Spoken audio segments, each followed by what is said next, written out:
ये फ्रेंड्स अस्सलाम वालेकुम। रेसिपी के इस किचन में सब्ज़ी और गोश्त की एक रेसिपी बन रही है जो कि बहुत ही यमी और बहुत ही मज़ेदार होगी, क्योंकि सब्ज़ी के साथ इस्तेमाल करेंगे गोश्त, उसकी एक तो न्यूट्रिशनल वैल्यू बढ़ जाती है, उसके अलावा आपकी हेल्थ के लिए भी अच्छा कि इतना गोश्त गर्म खा खा कर गर्मी में इतना गोश्त खाने से बेहतर है कि आप इसके साथ थोड़ी सब्ज़ी ऐड कर लें, सो ज़्यादा बेहतर है। तो बिस्मिल्लाहिर्रहमानिर्रहीम। इस रेसिपी के लिए सबसे पहले आपको चाहिए मटन या बीफ, दोनों में से कोई भी आप ले लीजिएगा। बोनलेस लिया है मैंने और साथ में थोड़ी सी नल्ली भी इस्तेमाल की है, हड्डी की भी इस्तेमाल की है, यानी मिक्स लिया है मैंने और आधा किलो लिया है। इसको बॉल में अच्छे से पहले धोकर वॉश कर लीजिएगा, पानी वगैरह निकाल लीजिएगा, फिर अलग से बॉल में इसको शिफ्ट कर लेंगे। भाई जैसे मैंने धोकर अब आप इसके अंदर शामिल करें 2 टीस्पून अदरक और लहसुन का पेस्ट।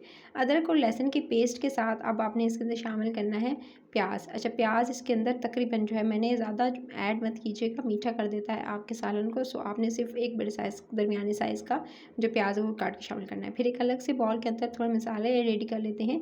एक आपने लेनी 1/2 टी स्पून जो है वो लाल मिर्च का पाउडर, फिर आपने 1 टीस्पून के करीब लेना है धनिया पाउडर। उसके साथ आप इसके अंदर शामिल करेंगे हल्दी, पिसी हुई हल्दी जो है वो तकरीबन लेनी है आधा टीस्पून आप इसके अंदर शामिल करेंगे।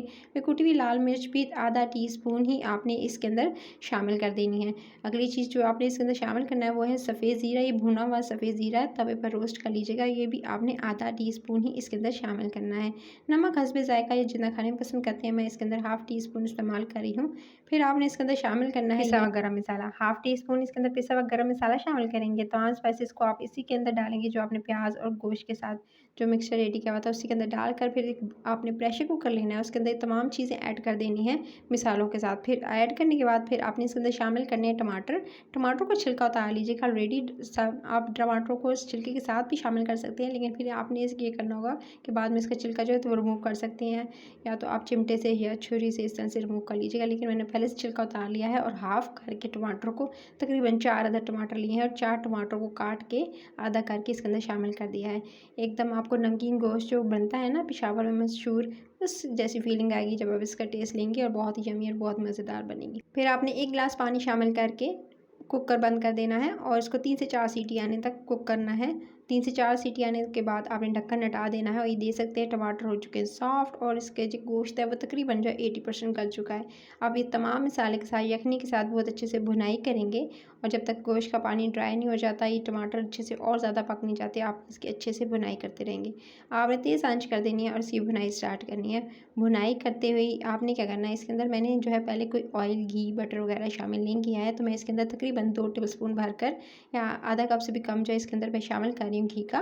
और उसके बाद घी शामिल करते ही अब आपने इसकी बहुत अच्छे से भुनाई स्टार्ट करनी है। स्पाइसेस इसके साथ ऑलरेडी जा चुके हैं, टमाटर भी जा चुके हैं। सो इसकी आपने तेज़ आंच पे भुनाई करते हुए आपने इसके अंदर शामिल करना है।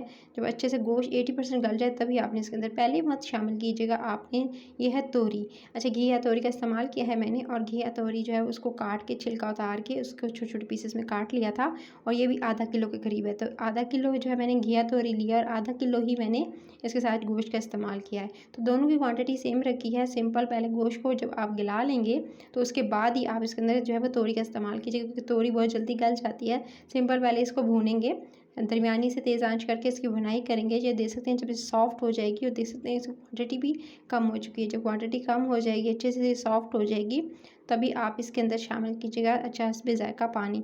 अच्छा, इसके अंदर ज़्यादा पानी ऐड नहीं करना है, सिर्फ आधा गिलास पानी ऐड कीजिएगा। सिर्फ इसको गलाने के लिए आपने ऐड करना है और इसके बाद आपने कुकर चला देना है, यानी प्रेशर कुकर का ढक्कन लगाकर इसको 1 से 2 सीटी आने तक कुक करना है। 1 से 2 सीटी आ चुकी थी और ये देख सकते हैं बिल्कुल एकदम जो तोरी है वो भी सॉफ्ट हो चुकी है और उसके अलावा पानी भी तकरीबन ड्राई होने के करीब है। जब अच्छे से आपकी सब्ज़ी गल जाए और उसके अलावा जो गोश्त है वो भी बिल्कुल एकदम गल जाए, तभी आपने इसके अंदर शामिल करना है ये थोड़ी सी कसूरी मेथी जो है वो हाथों से मसल कर आप इसके अंदर शामिल करेंगे और हाथों से मसल कर, ताकि अच्छे से जो खुशबू आए। जब हाथों से मसल कर शामिल करते हैं तो उसकी खुशबू हर तरफ फैल जाती है और इसके अलावा जो है घी या आपने ऑयल जो इस्तेमाल किया होता है इसके अंदर सालन के, वो साइड में आपको नज़र आने लगता है।